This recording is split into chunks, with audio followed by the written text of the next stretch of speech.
Hi everyone, I'm Sandra. Funny how it all started with a bowl of soup laced with sleeping pills. You're totally going to crush this presentation, Jason, cheered my half-sister Margaret, her words still echoing in my mind. How blind I'd been to her fake support all these years. But let me backtrack and tell you how everything went down. At 28, I was living what seemed like the perfect life. My tech startup, SecureSpend, was poised to revolutionize mobile banking security. Imagine an app that could stop fraud before it even happened. That's what my best friend and business partner, Marcus, and I had created after 3 relentless years of work. Sandra, these investor numbers are insane. We're looking at a potential series of funding of $50 million. Marcus exclaimed, practically bouncing off the walls of our downtown office that morning. I know, right?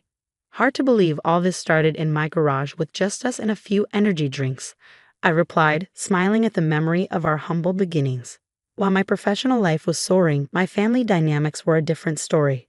Margaret would show up at every family gathering with her sugary sweet demeanor that only I seemed to see through.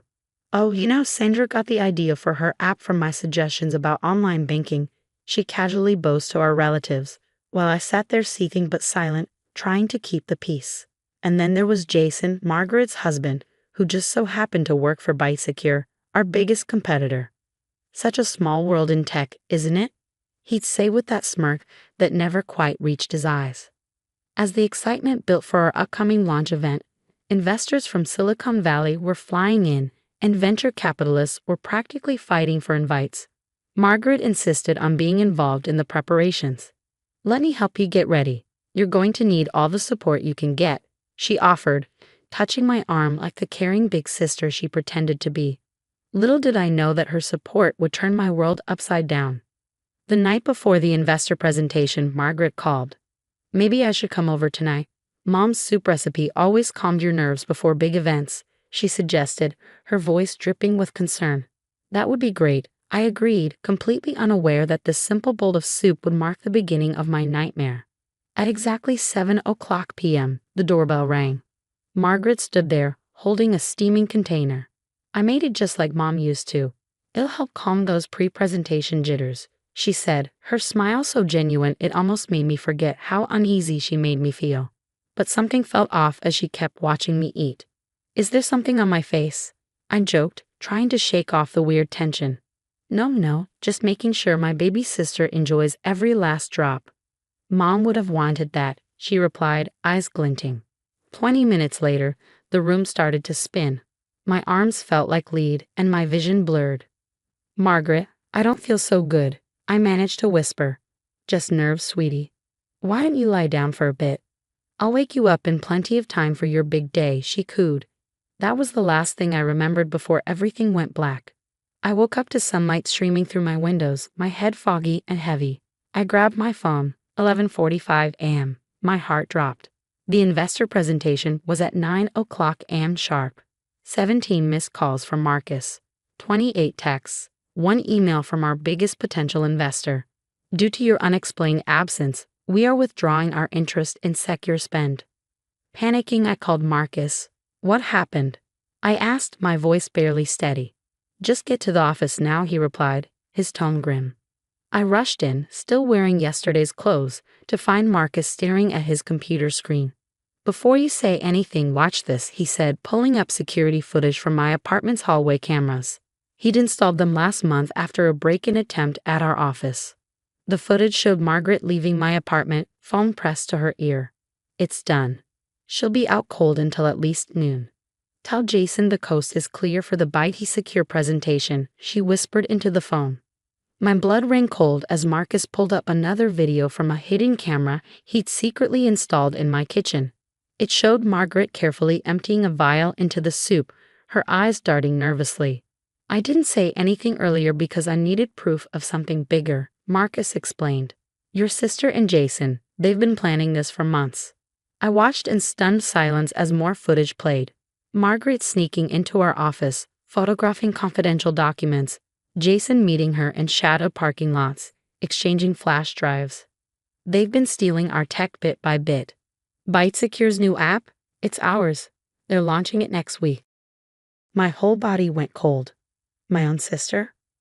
That's not all. Marcus hesitated. Remember when those early investors suddenly pulled out last year? I met one of them by chance, and he told me Margaret convinced them you were unstable, that you'd had mental breakdowns. I thought back to all those family dinners, the sisterly advice, the supposed support. Every memory was now tainted with betrayal. My phone buzzed with a new message from Margaret. I heard what happened. Are you okay? Can't believe you slept through the presentation. I stared at her words, rage building inside me. This wasn't just about sleeping pills or a missed presentation. This was years of calculated betrayal. Marcus, I said, my voice turning to steel, get me everything you have. Every piece of evidence. It's time my dear sister learned what real sisterly love looks like. I was done playing nice. The game she started, I was about to finish it. For the next 48 hours, Marcus and I turned our office into a war room. Screens flashed with surveillance footage, email threads, and financial records. Look at this email from 2 years ago, Marcus pointed to his monitor. Margaret told Investex's board you had a mental breakdown in college. That's why they pulled their $2 million offer. Right after that, Jason joined ByteSecure. It all made sense now. ByteSecure had suddenly started developing features suspiciously similar to our early prototypes right after that incident. A knock on the door made us both jump. It was Deanna Martinez, one of the investors who had walked away.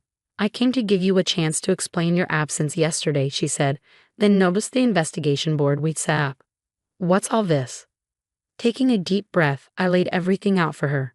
Margaret's sabotage, Jason's corporate espionage, the stolen technology. Diana's eyes widened as she processed the evidence. There's something else you should know, she said, pulling out her phone. I've been receiving anonymous emails warning me against investing in secure spend. They called you unstable and hinted at family concerns.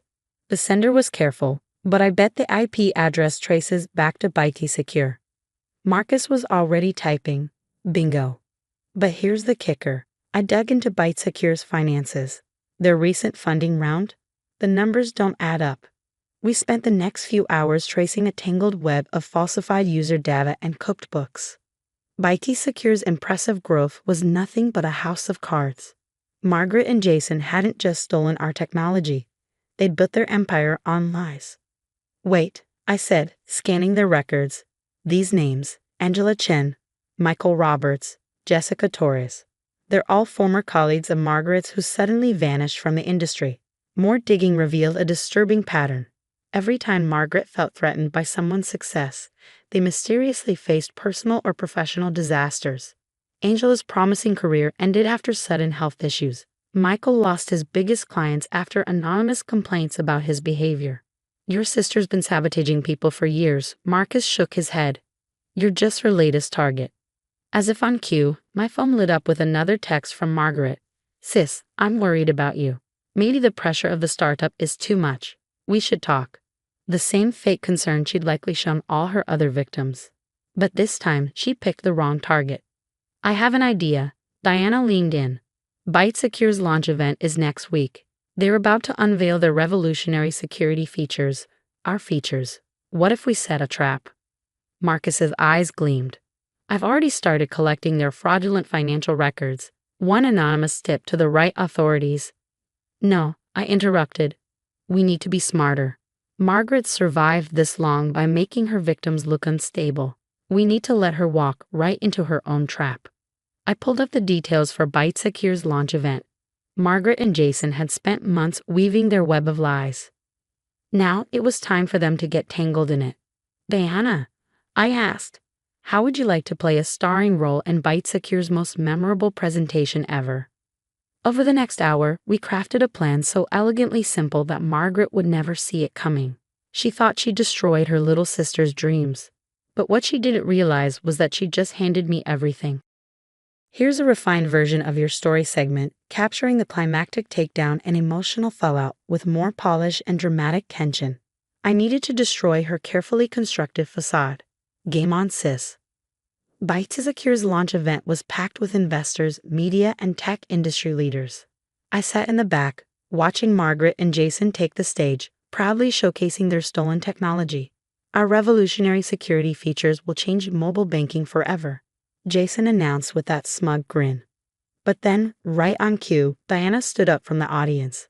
"Excuse me, just one question," she called out, her voice cutting through the applause.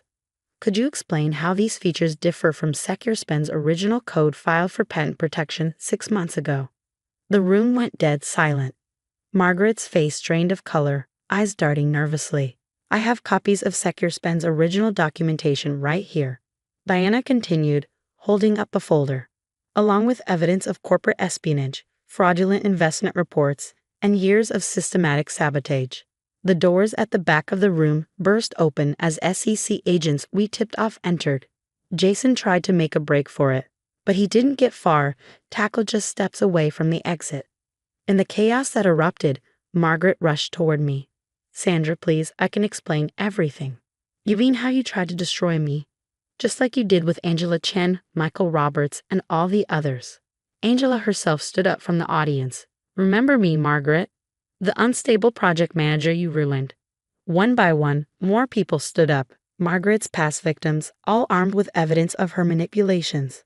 The room filled with voices of those she betrayed, finally ready to expose her. Margaret grabbed my arm, tears streaming down her face. "Sandra, we're family. Family forgives, right?"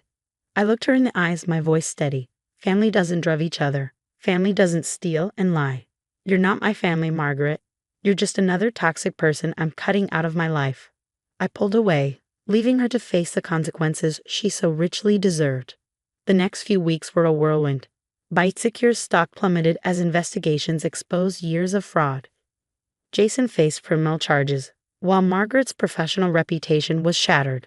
Victim after victim came forward, turning her name into a cautionary tale. Meanwhile, SecureSpend soared. Our original investors returned, offering even larger deals than before. Diana joined our board, bringing years of expertise and genuine support. One morning, 6 months later, Marcus mentioned casually, "Your sister's been trying to reach you again." We were in our new office, 30 floors up with a panoramic view of the city. I glanced at my phone to see another desperate message from Margaret, begging for a second chance, claiming she changed, that she missed her sister. "Block contact. Delete number. Remove from life." Marcus looked at me with concern. "You okay?" I smiled, turning back to our latest project. "Better than okay." Now, about that expansion into European markets. Because here's the thing, some people think revenge is about destroying others, but the best revenge is success, growth, and knowing that the toxic people who tried to tear you down have to watch you soar. They're trapped in the rock bottom they created for themselves.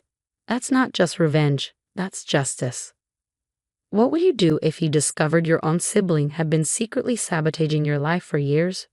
Would you expose them publicly, like I did, or handle it privately? And could you ever consider forgiveness?